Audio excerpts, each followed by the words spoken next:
Hi, Sue. Hi, everyone. My name is Anna Chu. I am with the Microsoft Tech community, and I'm joined by the lovely Sue Hanley. Sue Hanley, can you tell us where you are right now and what you do for your day job for those of you who don't know you?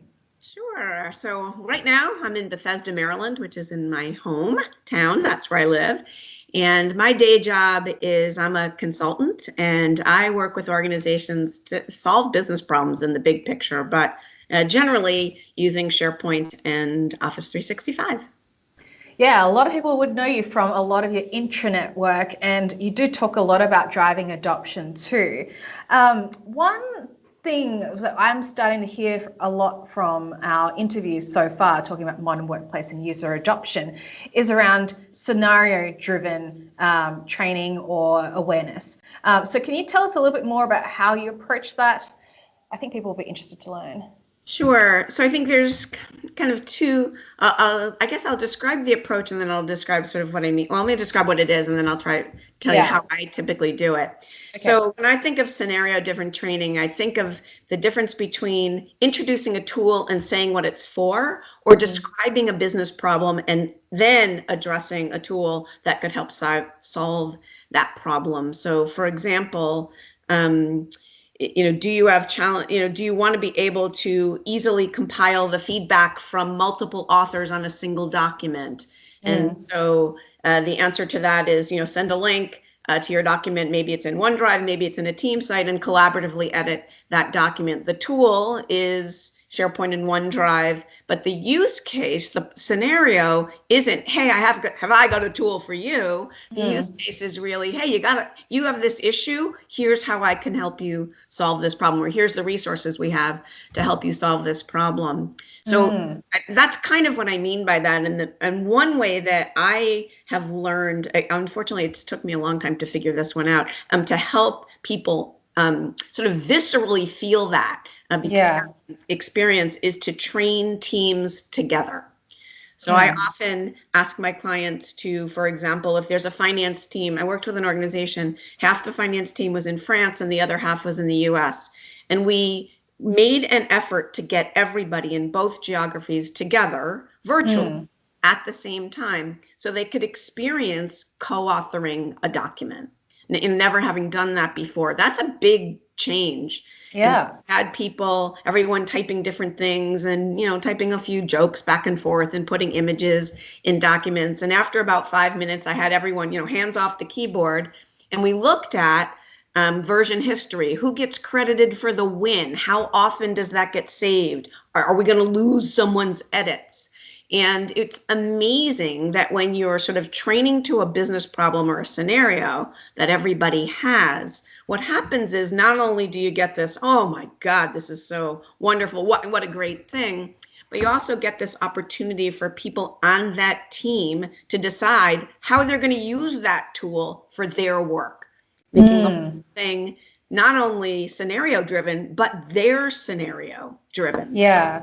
Facilitating not only the experience, but the conversation about how are we going to hold each other accountable to not send attachments? How are we going to name our files so that we know what they are? Those kind of things. And again, if you can go after a scenario or a business use case, as opposed to, hey, here's a tool, great, this is really wonderful, I think you'll make things more sticky for people. Yeah, it's interesting because I just got off the phone with Drew Madelung, who's another MVP, and his argument was that actually it may not necessarily be, you don't need to really mandate the scenario, right? You probably need to just talk about, you might want to actually lean on just talking about what the features are and what that can enable you to do, whether it's version control, whether it's background blur in Teams, and sort of letting the users decide what that scenario could be. I don't think you guys are disagreeing by any means, but I think, there's definitely a level of flexibility in terms of what you are trying to get users to do to use the technology so ultimately they will adopt it. I mean, ultimately, you really have to understand what people do and how they work. Adoption of anything is extremely personal. Yeah. And just throwing tools at people and hoping that they're going to catch, That was the kind of the mistake IT made in tossing SharePoint over the fence to people and saying, hey, go have a good time. Here's this tool. I think we know better than that.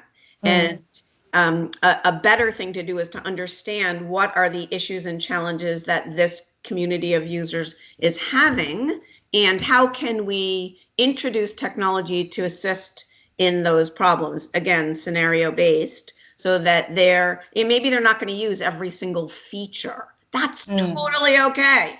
You solve your problem. You're much more interested, by the way, in a feature when you have a problem that feature can solve. Otherwise, that feature is irrelevant to you. And so I think we are kind of recognizing that. Isn't that why Microsoft is simplifying the ribbon? Because it's a little overwhelming. I think it's the same thing comes with adoption. But at the moment that I'm ready to learn a new feature, I'm much more receptive, by the way. When I realize I need something, that's when I'll go out and seek, hey, is there a better way of doing this? I'll be much more engaged and interested. Yeah, it's all about what's in it for me, right?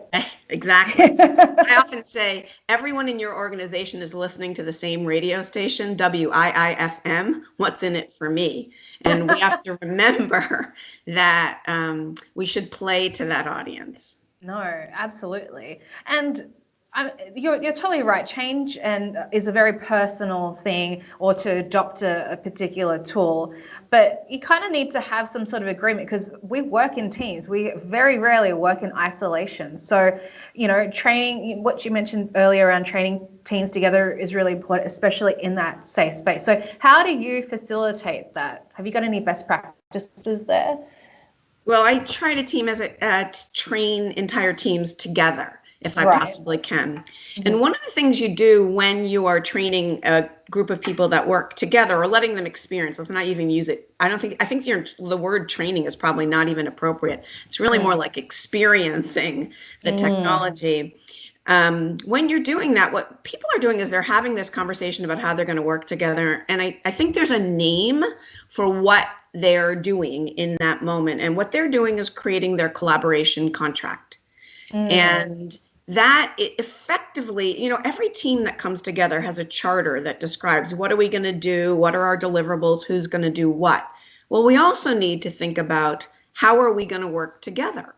What are we going to name our files? Where are we going to store them? I know this is a dirty word in SharePoint land, but what folder structure are we going to use? How are we going to use folders? If so, how are we going to, part of what I would like people to agree to is let's use folders, but not nest them. Because every time you nest a folder, you kill a kitten. If you really care about baby kittens, you do not want 14 levels of nested folders. But on the other hand, you're going to need some agreement with your team on what should the naming conventions be, so that we're not creating like places to store content that we don't all agree. So sort of my best practice is to facilitate, as we are training, to actually encourage teams to decide not only who's the boss, what is everybody doing, but also to talk about this, how are we going to work together? I love that idea of a collaboration contract. And funny thing, another potential dirty word is like an IT project. I just finished reading Louise Freeze's Sway on this topic. And if it's, and I think where this is coming from is that if it's driven by IT, then some people's eyes will just glaze over. It needs to come from the business, the people, the users right there. So have you sort of seen some projects that are IT driven that are typically unsuccessful versus the business ones? Like, is there a trend going in that direction? I don't know if I'd say that just because IT is driving that's or is it how it's like packaged, I suppose? Well, and I think that I clear look, anything that isn't directly related to the business, that doesn't answer the how are you solving a problem that I have, what's in it for me, how are you going to make a difference in my outcomes and objectives. If we don't address projects in that way, or IT initiatives in that way, they're really destined to fail. You mentioned Sway.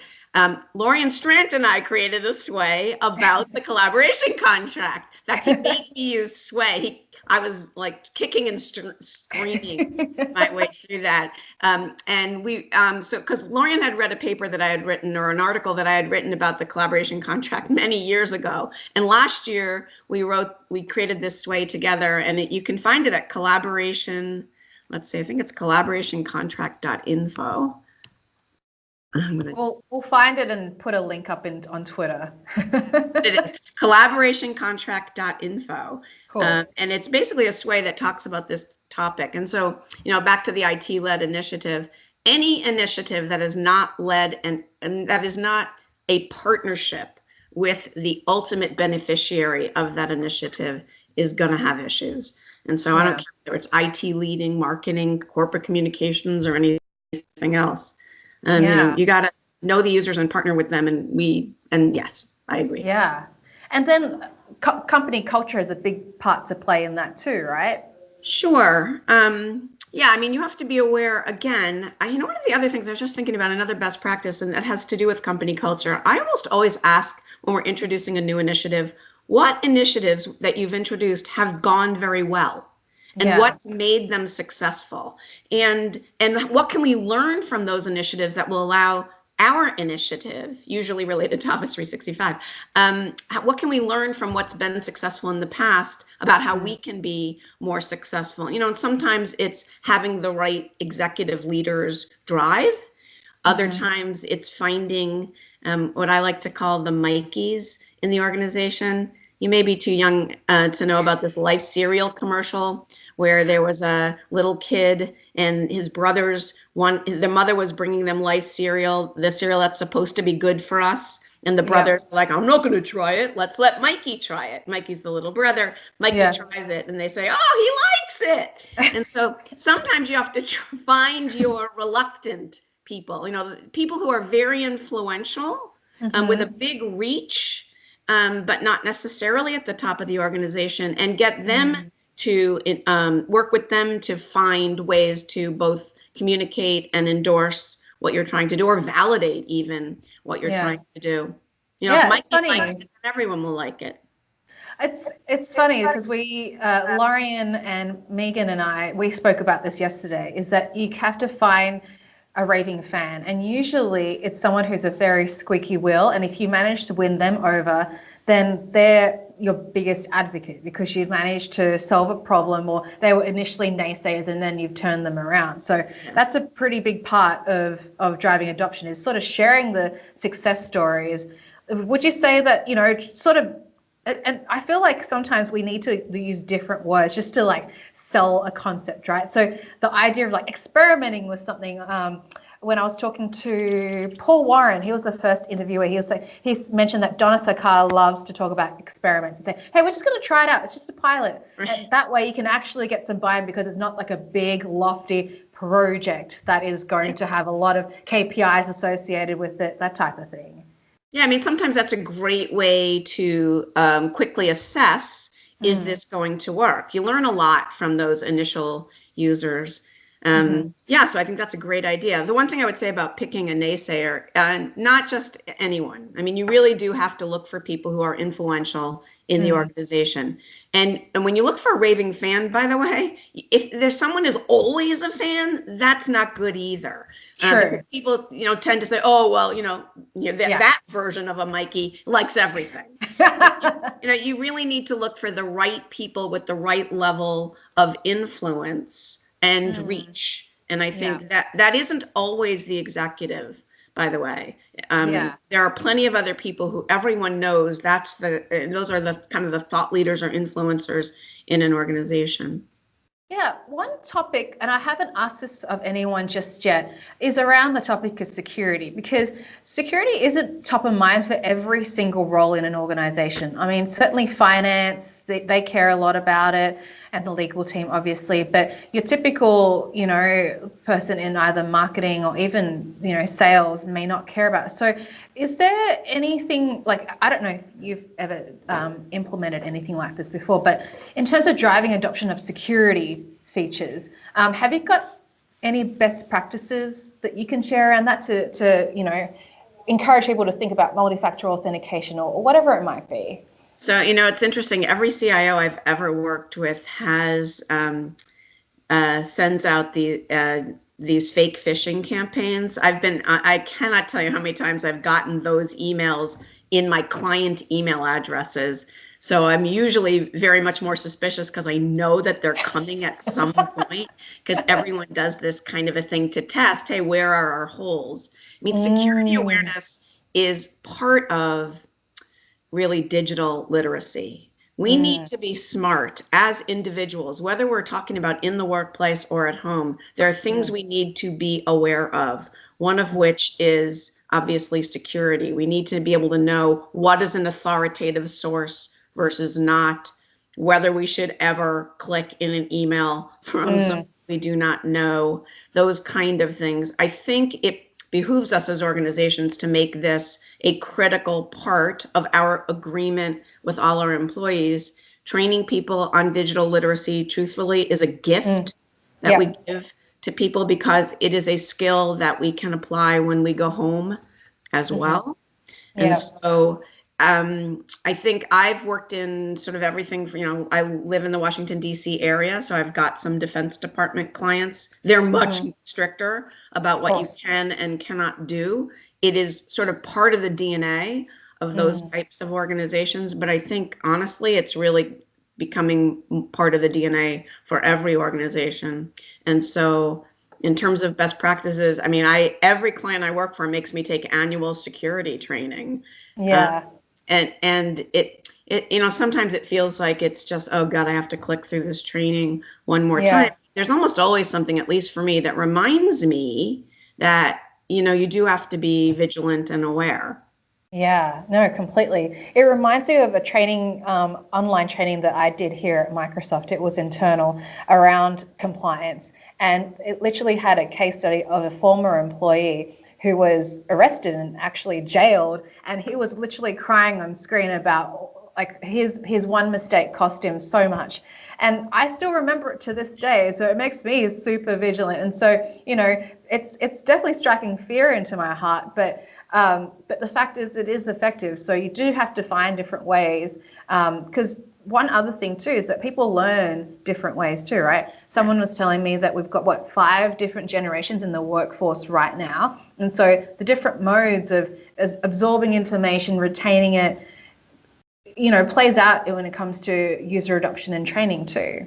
But I have one thing to say about security. If something is an enormous risk to the organization, we should be blocking it. I think we have to be very careful to, wherever we can, not allow someone to make a mistake. I mean, we have a lot of capabilities with Office 365 to lock down certain types of activity, like opening different types of documents from unmanaged devices. So for example, the client I'm working with right now, you can't open a PDF if you're not accessing that document from a client managed device. You know what? That is a way, and there's a reason for it. That's a security thing that they've initiated. And I think that is really important, that we need to think about from a governance perspective. You want just enough governance to allow people to still do their jobs, but make it very hard for them to make a devastating mistake. So, governance is about protecting sharp edges. And I think we need to, as IT, open things enough so that people can get work done. But if there is an edge that is opened where someone could accidentally do something, we should close it if we can. I mean, we want people to be aware, but we also don't want to get, and like as you described, have them in jail crying on screen if we could have prevented that, or gave them, some of the things that you can secure with Office 365, give you a prompt saying, basically, are you sure you want to do this? So I think we need to think about that. If it's, based on risk and benefit to the organization, maybe we do need to lock some things down, or make it harder for people to make those security mistakes. Yeah, but there is a tendency, and maybe this is not the norm now as it used to be, for IT admins to go, well, I don't really know how this all works, so I'm just going to turn everything off by default. So I don't think there is a magic bullet to solving for that, but there is also, if that was implemented worldwide, then the users wouldn't get anything done either. So, well, they would, but they'd be yeah. breaking down and going outside your firewall to Right. do things outside. Yeah. So, again, these are governance decisions that should be made and acknowledged and understood up front. In fact, so I published a set of governance questions for SharePoint and Office 365. And in the last year, I've actually completely re-architected those questions so that the basic business related decisions that have broad impact are the ones you make up front, so that you can light everything as much as possible up right away. Because all of the services are very much interconnected. So, but you do have to balance all this. But when you make a decision, you shouldn't lock it down just because. You should lock it down because there is a valid business reason. But I do think you want to think about and understand what the implications are. And that's why, from my perspective, IT cannot be making governance decisions like this alone. You need a partner from the business to be on your governance core team so that they can say, no, if you do that, we can't get our work done and we'll be using Dropbox or whatever. Yeah. Shadow IT is definitely something that if you're forcing users to not be able to use the tools to the capacity they want, then they're going to find different options. The internet is a wonderful thing, but there's just, if you really want to control, then you got to enable the users to do what they need to do in order to benefit them as well as benefit the organization as a whole. Right, but then you want to give them the guidance to say, hey, we're giving you this capability. Here's what your responsibilities are. I mean, that's really what this is about. Yeah, completely. I will have to wrap this up, Sue. We could talk about this for another hour, if not more. But thank you so much for the chat today. If people want to find you on Twitter, what is your Twitter handle? How can they find you? Susan Hanley. At Susan Hanley. Got it. Hanley. And what was the other? It was the collaborationcontract.info. That was the other link too. Cool. Yeah. Awesome. Yep. And all of that at my website is susanhanley.com, and all these things are linked there. Fantastic. Thank you so much, Sue. It was really great to talk to you. And if you guys have any questions, feel free to reach out to us on Twitter. Great. All right. Thanks so much, Sue. Bye.